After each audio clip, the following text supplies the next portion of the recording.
જૂનાગઢ તાલુકા પંચાયતના પ્રમુખ અને ઉપપ્રમુખ પદની ચૂંટણીમાં ભારે હોબાળા અને રાજકીય ડ્રામા વચ્ચે સંપન્ન થઈ છે, જેમાં ભાજપે સત્તા કબજે કરી છે।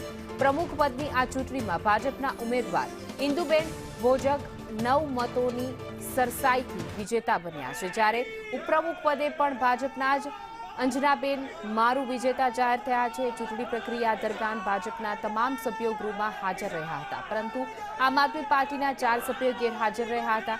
બીજી તરફ આ ચૂંટણી પ્રક્રિયા વિવાદોના વમળમાં ફસાઈ છે। આપના સભ્યોએ સત્તાધારી પક્ષ પર ગંભીર આક્ષેપો કરતા ભારે હોબાળો મચાવ્યો હતો। આપનો આક્ષેપ છે કે તેમના 2 સભ્યો દક્ષાબેન અને ગોપાલ વઘેરાને ગૃહમાં પ્રવેશ કરવા દેવામાં આવ્યા ન હતા અને તેઓને સુનિયોજિત રીતે મતદાન કરતા રોકવામાં આવ્યા હતા। લોકશાહીના ચિથરા ઉડ્યા હોવાના આક્ષેપ સાથે વિપક્ષે આ ચૂંટણી સામે ઉગ્ર વિરોધ નોંધાવ્યો। હું તાલુકા પંચાયત જૂનાગઢ વટાલ સીટ ઉપરથી ચૂંટાયેલ છું। આજે હું પ્રમુખ અને ઉપપ્રમુખની ચૂંટણીમાં મત આપવા માટે હું ગયો, પણ મને મત આપવા માટે અંદર જવા દીધેલ નથી।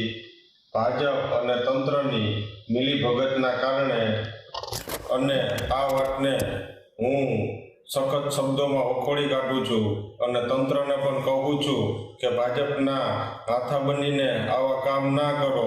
આજરોજ જૂનાગઢ તાલુકા પંચાયતના પ્રમુખ અને ઉપપ્રમુખની ચૂંટણી કરવામાં આવી। તેમાં ભોજક ઇન્દુબેન અનકભાઈ પ્રમુખ પદ માટે ભારતીય જનતા પાર્ટી તરફથી વિજેતા થયેલ છે।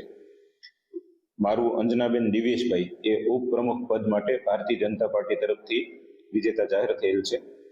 પ્રમુખ પદ તરીકે ભોજક ઇન્દુબેન અનકભાઈ છે, એમને 9 મત એમની તરફેણમાં મળેલા હતા અને 5 મતો એમની વિરુદ્ધમાં પડેલા હતા। બહુમતીથી વિજેતા જાહેર થયેલ છે।